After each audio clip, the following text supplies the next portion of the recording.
Hello and welcome back to my YouTube channel. I'm Harry Cosmo, freelance football journalist for BBC Sport and others, and I'm here to give you a preview of Newcastle United against Arsenal at St James's Park on Saturday tea time.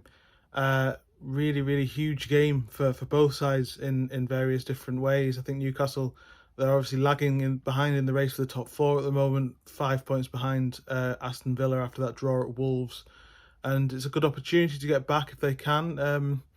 Arsenal really sort of going for the title, pardon the pun, um, and they look like they're in a really good spot. They're also a team that knows how to win at St James's Park. Obviously, after last year, they came to St James's Park last year with Newcastle in confident mood, having beaten them the previous year, if you remember that, back in May, ending Arsenal's top four hope in their 21-22 season. And I think that Mikel Arteta learned a lot from that game. Arsenal learned a lot from that game. Obviously, the Amazon documentary that they did was sort of centred around their reaction at St James's Park to that game. Arteta really laid into his team. They were bullied. They were overawed by the atmosphere. They were sort of everything that Newcastle hoped that they will be on Saturday. They absolutely were. I don't think that'll be the case this time, though. I think Arsenal are a much smarter team. They're a much stronger team. They're a much better team in pretty much every sense. You could argue that that stems back to that game and what that lessons that Mikel Arteta took from there to push them on. They've got Declan Rice in midfield now, so they're not going to be bullied. Declan Rice has been at St James's Park. I've seen him twice in a couple of years for West Ham, and on both occasions he absolutely ran the show. So Arsenal aren't going to be overawed in the way, and they're one of the few teams that's won at St James's Park against an Eddie Howe team. So it's going to be a very difficult game. Then you add in the injury situation with Newcastle. Obviously, everyone knows the situation with Alexander Isak and Sven Botman. Obviously, the big news from Eddie Howe's press conference, which he did this morning, was that Sven Botman may need surgery if this knee injury, that's sort of a mystery knee injury, as it's turning out to be, prolongs itself and they can't find a diagnosis for it in the next few weeks. It could get that serious, and that's a huge blow for Newcastle, because Botman obviously was one of the cornerstones last season, played pretty much every game, and was one of the reasons why Newcastle looked so composed in defence. They haven't looked particularly bad in defence without him. Obviously, Jamal Lascelles has stepped up, but against Arsenal and their pace in attack and their intensity, it could be a very difficult game if they're not right at the back. Obviously, Newcastle come into this game off the back of that huge win at Manchester United, so their confidence will be high. Obviously, Arsenal, probably, I think their cup tie at West Ham was probably a little bit less important to them, but they were beaten quite comfortably, and they'll play a very different team, I think, in this game, and they'll be looking for a win. As I say, it's a really dangerous game for Newcastle, because everything that makes Newcastle so good at home, Arsenal dealt with last season. There was a real sense that Newcastle, as I mentioned earlier on, were going into that game with such a huge level of confidence that they could do what they did to them the previous season, also do what they did to Tottenham a few weeks earlier by steamrolling and restarting really quickly. And they did that, if you remember, and then there was a penalty given, then VAR chalked it off. Then a few minutes later, Martin Odegaard scored, and the game completely turns on its head.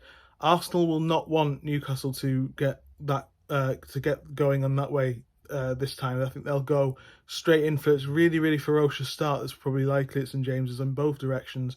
And it's whoever deals with that first, whoever gets the initiative in the game, probably goes on to have the better result. I think it's really tough one to call. Usually Newcastle can overpower teams at home, but I think this time it's going to be quite difficult because of the way Arsenal are, because of their solidity in midfield with Declan Rice, their creativity up in higher positions with Martin Odegaard. Obviously, Bukayo Saka probably going up against Dan Burn. It's going to be a really interesting battle. Got Eddie Nketiah coming into the game off that back of that hat-trick against Sheffield United last week. Arsenal obviously flat track bullied them, really.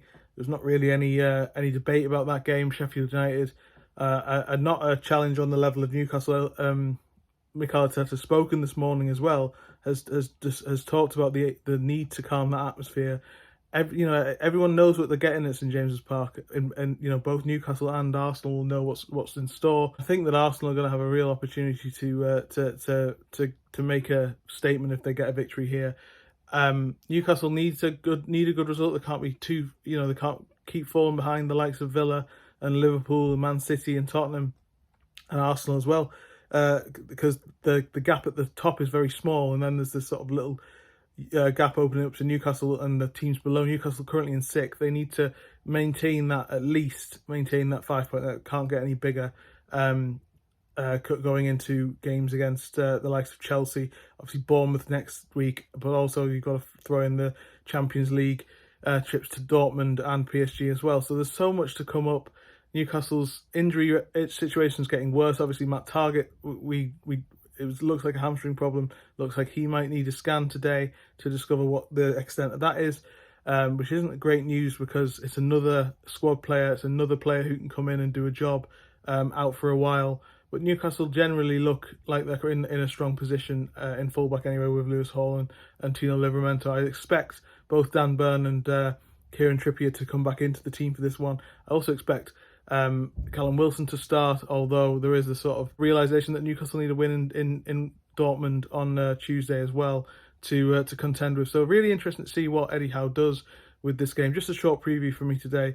And I'll be back at Manchester Airport on Sunday. You'll see a travel vlog going up on Monday as I arrive in Frankfurt, ready for the Dortmund game. Really excited for that. Can't wait. Please like, share and subscribe, and I'll see you next time. Cheers.